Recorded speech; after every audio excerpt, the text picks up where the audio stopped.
Offre d'emploi de FLE, quelle école choisir? Tu as envie d'enseigner le FLE dans la ville de Montpellier, mais tu ne sais pas vraiment quelle école choisir. Voilà, tu hésites et tu aimerais avoir des informations complémentaires pour faire le bon choix pour toi. Eh bien, tu es tombé sur la bonne vidéo. Aujourd'hui, je te fais une petite review des écoles de FLE à Montpellier. Moi, j'ai testé pas mal d'écoles de FLE. Il faut savoir que c'est ma ville, je m'y connais un petit peu. Et donc, je vais te faire un retour d'expérience sur les écoles de FLE en présentiel. Je t'invite donc à écouter en entier cette vidéo pour faire ton choix des mieux possible. On va voir les avantages et les inconvénients de chacune des écoles. Et avant de commencer, je te laisse laisser un bon petit like pour booster ce genre de vidéo si tu aimes ce genre de contenu. N'hésite pas à t'abonner également et à activer la cloche parce que je fais quasiment une vidéo par jour en ce moment pour aider les professeurs de FLE comme toi à gagner en compétences, à monter leur business et à vivre de leur passion. Alors pour moi, à Montpellier, il y a 4 écoles principales. On va dire que c'est à peu près le même fonctionnement sur chacune. Il y en a une qui est par contre un peu différente sur celle dont je vais te parler. Donc on va parler de LSF, ILA, Accent Français et IEFE. Bon, on commence d'abord par LSF. LSF, j'y ai enseigné au tout départ quand je venais d'obtenir mon Master 1. Enfin, pas tout à fait, j'étais à la frontière d'obtenir mon Master 1. C'était juste un mois avant de l'obtenir. J'avais eu l'occasion d'enseigner à LSF. Globalement, une bonne expérience là-bas. Je trouvais que l'école était plutôt bien. La particularité de cette école par rapport aux autres écoles à Montpellier, c'est que tu auras l'occasion d'enseigner à différents types de publics. Tu n'auras pas que des adultes, des fois tu auras des adolescents. Donc ce seront des écoles spéciales. Par exemple, moi je me rappelle que j'avais des écoles d'apprenants de Londres qui venaient. C'était des élèves assez brillants, assez intelligents, très bien éduqués, élevés, etc. Puis ils venaient, ils étaient en groupe de 7 à 10 personnes et je leur faisais cours comme ça directement. Donc c'était des élèves très sympas, il n'y a pas de problème à ce niveau-là. Et donc voilà, au niveau des types de publics, ça varie un peu. L'avantage de LSF aussi, c'est que par rapport à certaines autres écoles de mémoire, c'était légèrement mieux payé. C'est-à-dire qu'on n'était pas du 12 ou 15 € l'heure en CDD, on était un petit peu plus. Je sais plus si c'était pas du 16, 17 € l'heure, je me rappelle plus exactement, ça fait longtemps. Néanmoins, voilà, tu as quand même la possibilité, pour être mieux payé, de faire un contrat auto-entrepreneur. Donc ça peut être une bonne idée pour toi, hein, si tu veux développer ton business à côté, donner des cours en ligne, développer ton business de FLE sur Internet, tu peux faire un contrat d'auto-entrepreneur chez LSF et à côté, tu peux développer ton activité. Donc LSF, je recommande plutôt. Le seul inconvénient que j'avais eu à l'époque, et pourquoi j'avais arrêté dans cette école d'enseigner, c'est que j'avais fait des excursions, j'avais pas le BAFA, on m'avait dit tu pourras juste être le prof accompagnateur. Et malheureusement, ça n'a pas été le cas. J'ai eu une mauvaise expérience à ce niveau-là. Bon, je vous avais fait un podcast complet, je vous invite à aller l'écouter. Je vais essayer de le mettre en haut à droite de l'écran sur la mauvaise expérience. Mais globalement, LSF, ça reste une bonne école. Tout a changé d'ailleurs là-bas. Et j'ai entendu de bons retours de profs qui disaient que c'était super bien. Ensuite, ILA. Alors ILA, moi j'ai pas mal enseigné. C'est celle où j'ai enseigné le plus à Montpellier. J'ai dû enseigner 8 mois au total.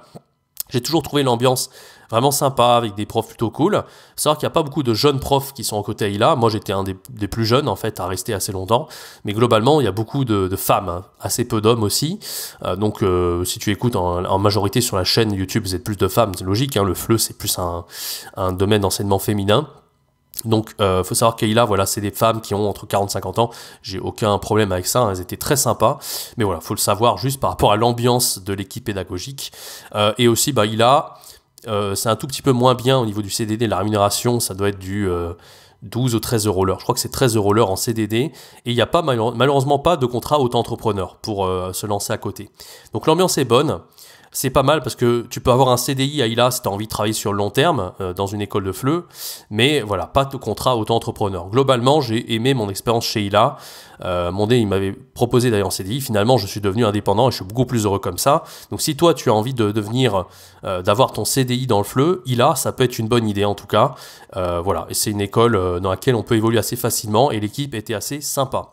Accent Français, moi, j'y ai fait mon stage de Master 1. C'est une bonne école, ça ressemble un peu à LSF. L'ambiance était plutôt bonne avec des professeurs assez compétents. Ils font beaucoup d'activités, d'excursions, de choses comme ça.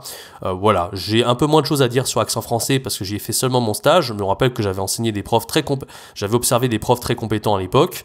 Voilà, moi je trouve que c'est plutôt dynamique comme école, c'est plutôt populaire.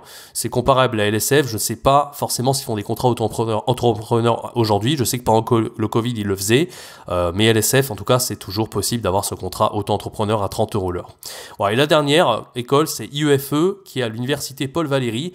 Celle-là, je la recommande un peu moins. J'ai pas forcément enseigné, mais j'ai été à Paul Valéry, donc j'ai vu un peu de quoi il s'agissait. Je connais un peu ceux qui dirigent le truc, qui enseignent. C'est pas que c'est mauvais, en soi c'est intéressant pour enseigner le FLE. Il y a beaucoup d'apprenants asiatiques, c'est plutôt pas mal. Le seul problème, c'est au niveau de l'organisation, et c'est pas voilà, c'est pas comme une école de FLE aussi bien organisée. Et j'ai eu un ami de longue date que je connaissais de la Chine, dédicace à Arnaud, il s'appelait Arnaud, et il m'a dit qu'il avait enseigné dans cette école et qu'il avait dit qu'il avait eu des retards de paiement, pas mal de choses comme ça. Voilà, c'était un peu dommage à ce niveau-là. Donc IEFE, bon pour ces raisons, alors je sais plus ce qu'il m'avait dit exactement, je vais pas aller dans le détail, mais c'est vrai que voilà, c'est pas ce qu'il y a de mieux payé. Et ah oui, j'ai oublié de préciser, dans chaque école dont je t'ai parlé, LSF, ILAX en français, tu es libre de l'enseignement. Ça, c'est plutôt cool. Tu vas pouvoir didactiser un peu comme tu veux. Tu n'es pas obligé de suivre un manuel forcément. Tu sais que dans certains établissements de FLE, tu es obligé d'utiliser Alter Ego ou Edito, par exemple. Alors que LSF, ILAX en français, tu pourras vraiment faire ce que tu veux au niveau de l'enseignement. IEFE, je crois qu'il faut suivre un manuel si je dis pas de bêtises. Voilà.